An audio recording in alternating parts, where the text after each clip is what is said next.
রহিম। আসসালামু আলাইকুম প্রিয় শিক্ষার্থীরা, আশা করি তোমরা সবাই ভালো আছো। আজকে আমরা নবম দশম শ্রেণীর রসায়ন বইটা নিয়ে একটু ডিটেলস আলোচনা করব। আমাদের পরীক্ষার মধ্যে বই সবচেয়ে বেশি ইম্পর্টেন্ট। তুমি যদি বেসিক না পারো, তোমার যদি ফাউন্ডেশন তুমি শক্ত না করো, তাহলে হচ্ছে যে তুমি model test test paper solve করে কোনো লাভ নেই। কারণ হচ্ছে যে বই থেকে তোমাদের সাধারণত বোর্ড প্রশ্নগুলো করা হবে, এবং বোর্ড প্রশ্ন এবং মডেল টেস্ট তুমি কখন চেষ্টা করবা, যখন তুমি মেইন বইয়ের বেসিক গুলো তুমি ভালো করে পারবা, মানে প্রশ্নের ধরনটা তুমি তখন বুঝতে পারবা। ঠিক আছে, তুমি যদি মেইন বই শেষ না করে, মেইন বই না পড়ে শুধু বোর্ড প্রশ্নগুলো সলভ করো, মডেল টেস্ট গুলো দিতে চাও, তাইলে তুমি হচ্ছে তোমার হচ্ছে যে অনেক সমস্যা পথে পড়তে হবে। তো আমি সাধারণত পদার্থের গঠন অধ্যায় নিয়ে, যেটা হচ্ছে যে আমাদের তৃতীয় অধ্যায় থেকে, যেহেতু আমি এই বিষয়টা দীর্ঘ আজকে 3.5 বছর একটা প্রতিষ্ঠানে পড়াইতেছি, তো আমার একটা অভিজ্ঞতার আলাদা। সাধারণত হচ্ছে যে তোমাদের আজকে ক্লাসটা করব, তোমরা মনোযোগ সহকারে ক্লাসটা সম্পূর্ণ দেখবা। আমি তোমাদের বইয়ের যে যে টপিক গুলো সবচেয়ে বেশি ইম্পর্টেন্ট, সেই টপিক গুলো সম্পর্কে এখন আজকে আলোচনা করবে। ঠিক আছে, তো আমাদের পদার্থের গঠনের মধ্যে সবচেয়ে বেশি ইম্পর্টেন্ট কিছু জিনিস হচ্ছে যে মৌলিক পদার্থ এবং যৌগিক পদার্থ কি। ঠিক আছে, মৌলিক পদার্থ আর হচ্ছে যে যৌগিক পদার্থ, ওইটা সম্পর্কে একটু আমাদেরকে জানতে হবে। মৌলিক পদার্থ হচ্ছে যে পদার্থ বাংলায় ওই পদার্থ ছাড়া অন্য কোনো উপাদান পাওয়া যায় না, সেগুলো হচ্ছে মৌলিক পদার্থ। যেরকম হাইড্রোজেন, এটাকে আমরা বাংলা শুধু H+H পাবো। ঠিক আছে, এটা একটা মৌলিক পদার্থ। যেরকম নাইট্রোজেন, এটাকে আমরা বাংলায় N+N পাবো, এটা হচ্ছে একটা মৌলিক পদার্থ। অক্সিজেন, এটাকে বাংলা আমরা O+O পাবো। তারপর হচ্ছে যৌগিক পদার্থ কি। যৌগিক পদার্থ হচ্ছে যে পদার্থ বাংলা ওই পদার্থ সহ আরো অনেক উপাদান পাওয়া যায়, সেটা হচ্ছে কি যৌগিক পদার্থ। যেরকম হচ্ছে যে H2O, এটা একটা যৌগিক পদার্থ। যখন এটাকে আমরা ভাঙিয়ে লিখবো H2O, তখন আমরা H+O+O পাবো। তারপর আবার হচ্ছে মিথেন, এটাকে যদি আমরা ভাঙিয়ে লিখি তাহলে C+++, তারপরে আরেকটা S পাবো আমরা। মানে ওই উপাদান সহ অন্য আরো অনেক উপাদান পাওয়া যাইতেছে, সেটা হচ্ছে কি যৌগিক পদার্থ, আর এটা হচ্ছে কি মৌলিক পদার্থ। এবার আমাদের কথা হচ্ছে স্যার, এই যৌগিক পদার্থের H2O পানির অনুপাত কি, এটা তো তোমাদেরকে জানতে হবে। অনুসংখ্যা এখানে 2টি অনুপাত, পরমাণু সংখ্যা অক্সিজেনের 1টি, 2:1। আবার মিথেনের যদি বলা হয় অনুপাত কয়টি, তাহলে মিথেন লিখতে হবে তোমার হচ্ছে যে কার্বন 1টি, অনুপাত হচ্ছে 4। তো আমরা এখানে মৌলিক পদার্থ এবং যৌগিক পদার্থ সম্পর্কে জানতে পারলাম মোটামুটি। তারপরে হচ্ছে যে আমাদের পারমাণবিক কণাগুলো সম্পর্কে আমাদের অবগত থাকতে হবে। তোমার হচ্ছে যে আমরা জানি পরমাণুর ভিতরে 3টা জিনিস আছে, একটা হচ্ছে ইলেকট্রন, আরেকটা হচ্ছে প্রোটন, আরেকটা হচ্ছে নিউট্রন। তো আমাদের যে এখানের মধ্যে যে চার্টটা আছে, এই চার্টটা তোমরা খুব সুন্দরভাবে পড়ে নেবা। এই চার্টটা তোমরা খুব সুন্দরভাবে কি করতে হবে, পড়ে নিতে হবে, যে এই চার্টের সম্পূর্ণ মানগুলো মুখস্থ রাখবে। ঠিক আছে, এরপর হচ্ছে যে পারমাণবিক সংখ্যা। পারমাণবিক সংখ্যা কি? পারমাণবিক সংখ্যা কি? পারমাণবিক সংখ্যা, এই পারমাণবিক সংখ্যার মাধ্যমে আমরা সাধারণত পর্যায় সারণীর মৌল সংখ্যাকে কি করতে পারি, ইন্টিগ্রেট করতে পারি। পর্যায় সারণীর যে 118টি মৌল আছে, পর্যায় সারণীর 18টি মৌলকে আমরা চিহ্নিত করতে পারি। ঠিক আছে, পারমাণবিক সংখ্যার মূল কাজ হচ্ছে যে এইটা। পারমাণবিক সংখ্যা হচ্ছে যে আমরা একটা মৌলের অবস্থান, একটা মৌলের ধরন সম্পর্কে আমরা জানতে পারি। যদি আমি তোমার বলি যে 8 নাম্বার মৌলের নাম কি, তো আমরা কিন্তু জানি 8 নাম্বার কি আছে, অক্সিজেন আছে। যদি বলি 2 নাম্বার মৌলের নাম কি, 2 নাম্বার মৌলের নাম হচ্ছে হিলিয়াম।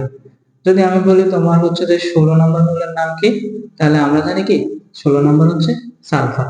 তো এই যে নম্বর দ্বারা আমরা সাধারণত কি মৌলগুলো ইন্ডিকেট করতে পারতেছি, এইগুলারে পারমাণবিক সংখ্যা বলে। এগুলাকে পারমাণবিক সংখ্যা বলে। একটা পরমাণুর ভিতরে পারমাণবিক সংখ্যা যতগুলো থাকে, প্রোটন সংখ্যা ততগুলো থাকে।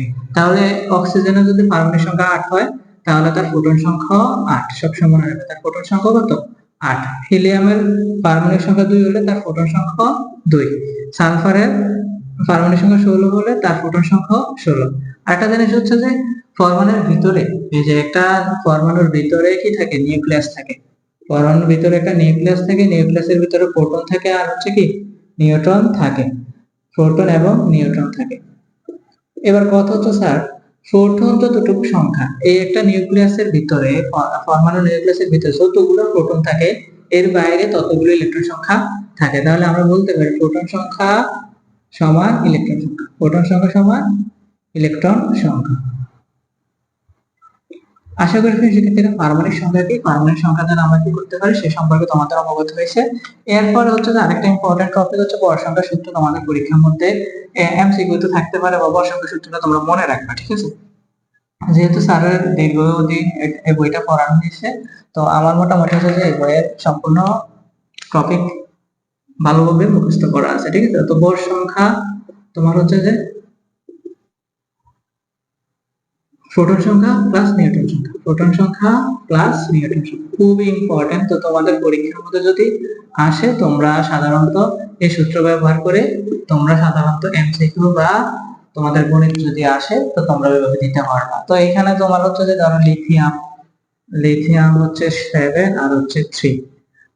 এখান থেকে আমরা কি করতে হবে, এইটাকে গড় সংখ্যা বলে, এটাকে বলা হয় গড় সংখ্যা। গড় সংখ্যা সাধারণত এই দ্বারা প্রকাশ করা হয়, কি দ্বারা, এই দ্বারা। আর এটাকে বলা হয় তোমার প্রোটন সংখ্যা। প্রোটন সংখ্যাকে সাধারণত জেড দ্বারা প্রকাশ করা হয়। তাহলে আমাদের এখানে ভর সংখ্যা আর প্রোটন সংখ্যা আছে, তাহলে এখান থেকে আমরা নিউটন সংখ্যা বাইর করব। তো নিউটন সংখ্যা বাইর করতে হলে আমরা বিয়োগ করে দেব, ঠিক আছে। এই ভর সংখ্যা থেকে তোমার হচ্ছে প্রোটন সংখ্যা বিয়োগ করলে আমরা নিউটন সংখ্যা পাবো। তো নিউটন সংখ্যা হচ্ছে 7 থেকে 3 গেলে 8 থাকে 4। আর এখানে আমরা জানি প্রোটন সংখ্যা আর ইলেকট্রন সংখ্যা সমান, তাহলে এখানে ইলেকট্রন সংখ্যা, ইলেকট্রন হচ্ছে কত, ইলেকট্রন হচ্ছে 3, এখানে প্রোটন হচ্ছে কত 3। আর ভর সংখ্যা কত, ভর সংখ্যা হচ্ছে তোমার 7। তো এইখানে টপিক গুলো মোটামুটি তোমরা পড়ে নিবা, এগুলো অনেক ইম্পর্টেন্ট আছে। তো তোমাদের শুধু স্যার কাজ দিয়ে যাচ্ছে যে তোমরা কোন কোন জিনিসগুলো পড়বা এসএসসি 26 সালে যারা বোর্ড পরীক্ষা দিবে তাদের জন্য। তো তোমরা হচ্ছে যে বেশিরভাগ হচ্ছে যে তোমার বেসিক কনসেপ্ট ক্লিয়ার রাখবা। তুমি যদি বেসিক ভালোভাবে না পারো তাহলে তুমি কোনো কিছুই পারবে না। তো সবচেয়ে বেশি ইম্পর্টেন্ট স্টার মার্ক, সেটা হচ্ছে যে পরমাণুর গঠন। পরমাণু গঠন এটা সম্পর্কে পরীক্ষায় আসবে, ঠিক আছে। তো আমাদের পরমাণু গঠন রাদারফোর্ড 1911 সালে কি করছে, উনি সর্বপ্রথম ব্যাখ্যা দিয়েছে। উনি কিন্তু সর্বপ্রথম বলছে যে পরমাণুর ভিতরে একটা নিউক্লিয়াস আছে, পরমাণুর ভিতরে একটা কেন্দ্র আছে, কেন্দ্রটার নাম হচ্ছে নিউক্লিয়াস, নিউক্লিয়াসের ভিতরে একটা প্রোটন আছে আর একটা নিউট্রন আছে। তারপরে হচ্ছে যে নিউক্লিয়াসে কেন্দ্র করে ইলেকট্রন গুলো ঘুরে। উনি এইসব কথাবার্তা গুলো সর্বপ্রথম উনিই বলছে, উনি সুনির্দিষ্টভাবে সুন্দর ব্যাখ্যা প্রদান করছে। তো উনি মানুষ মাত্রের ভুল, মানুষ ভুল করতেই পারে, ঠিক আছে। তো উনি আবার হচ্ছে যে অনেকগুলো ভুল করে ফেলছে। তো ওনার পরমাণু মডেলটা হচ্ছে মেবি হচ্ছে এমন, স্যারে কি করলাম, আচ্ছা এই কে দিই, ঠিক আছে। তারপরে মেবি হচ্ছে যে ওনার পরমাণু মডেলটা হচ্ছে এমন। তো উনি বলছেন যে পরমাণুর ভিতরে একটা কেন্দ্র আছে, কেন্দ্রটার নাম হচ্ছে নিউক্লিয়াস, নিউক্লিয়াসের ভিতরে একটা প্রোটন থাকে, একটা নিউট্রন থাকে, নিউক্লিয়াসের বাইরে অধিকাংশ জায়গায় কি ফাঁকা থাকে, এবং হচ্ছে নিউক্লিয়াসে কেন্দ্র করে ইলেকট্রন গুলা পরিবহন করে, নিউক্লিয়াসে কেন্দ্র ইলেকট্রন গুলা ঘুরে।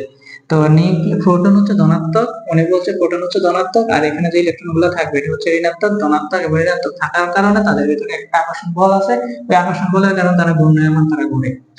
তো আবার বলছে যে সৌরজগৎ যেমন আমাদের যে সৌরজগৎ আছে, সূর্য আছে, সৌরজগৎ যেমন গ্রহগুলোকে কেন্দ্র করে ঘুরে, তেমনই ইলেকট্রন গুলো নিউক্লিয়াসকে কেন্দ্র করে ঘুরে। উনি এই কথাটা বলছে, তাহলে এটা একটা ভুল কথা বলছে, ঠিক আছে।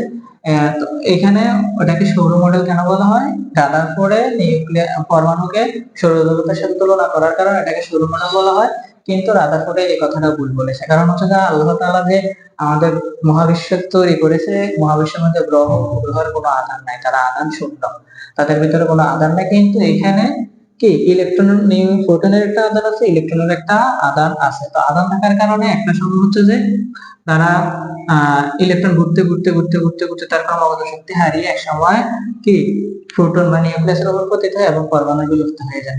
তো রাদারফোর্ড এখানে একটা ভুল করছে। আরেকটা ভুল করছে যে উনি সুনির্দিষ্ট ভাবে কি আকার বা আকৃতি দিতে পারে না। এই যে একটা ইলেকট্রন ঘুরবে কিভাবে ঘুরবে এই সুনির্দিষ্ট কোনো আকার বা আকৃতি দিতে পারে না। তার পরবর্তীতে হচ্ছে যে একটা অরবিটের মধ্যে কয়টি ইলেকট্রন থাকবে সেই সম্পর্কে উনি সুনির্দিষ্ট কোনো ব্যাখ্যা দিতে পারে না। তো ওনার এখানে যে ভুল ত্রুটিগুলো আছে ভুল ত্রুটিগুলো ভালোভাবে পড়ে নেবে। তারপর হচ্ছে বড় পরমাণু মডেল। বড় পরমাণু মডেল হচ্ছে ইম্পর্টেন্ট, তো এটা সম্পর্কে আমাদেরকে জানতে হবে।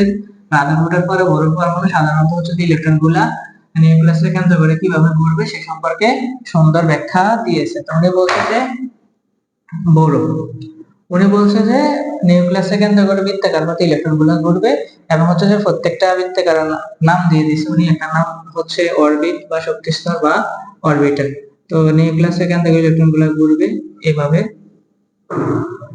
ঠিক আছে, এভাবে ঘুরবে।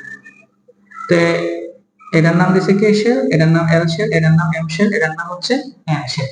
তো K shell, L shell, M shell, N shell দেওয়া হয়েছে। এখানের মধ্যে কৌণিক ভরবেগ একটা ইলেকট্রন কিভাবে ঘুরতে পারে, কত দূর থেকে ঘুরতে পারে সেই সম্পর্কে খুবই খুবই ভেরি ভেরি ইম্পর্টেন্ট। এটা থেকে অঙ্ক আসবে, ভেরি ভেরি ইম্পর্টেন্ট। কৌণিক ভরবেগের অঙ্কগুলো তোমরা মনে রাখবা। এম ডি আর এটা হচ্ছে কৌণিক ভরবেগ, আর তোমার হচ্ছে যে N S by 2 pi, N S by 2 pi. তো n হচ্ছে তোমার এখানে অরবিটাল সংখ্যা, s হচ্ছে প্ল্যাঙ্কের ধ্রুবক, ফাই এর মান আমরা জানি 3.1416, আর mb আর হচ্ছে কৌণিক ভরবেগ। তো এটা দিয়ে তোমাদের 100% পরীক্ষায় কি আসবে, অঙ্ক আসবে, ইম্পর্টেন্ট সবচেয়ে বেশি। রাদারফোর্ড পরমাণু মডেল সম্পর্ক করা ইম্পর্টেন্ট। আর বড় পরমাণু মডেলের মধ্যে হচ্ছে কৌণিক ভরবেগের যে সূত্রটা আছে, যে ফর্মুলা আছে, ওই ফর্মুলা দিয়ে অঙ্ক আসে সব সময়, ঠিক আছে। তো এখানের মধ্যে আমরা এই জিনিসগুলো ভালো করে পড়ে নেব। আর বড় পরমাণু মডেলের সাফল্য, সীমাবদ্ধতা পড়তে পারো। তারপরে আমরা হচ্ছে যে আরেকটা জিনিস শিখতে হবে, সেটা হচ্ছে যে প্রধান শক্তি স্তর। তোমার হচ্ছে যে ইলেকট্রনে পরমাণু শক্তি স্তরে ইলেকট্রন বিন্যাস, যে পরমাণু শক্তি স্তরে ইলেকট্রন বিন্যাস কিভাবে করবে, পরমাণু শক্তি স্তরে ইলেকট্রন বিন্যাস।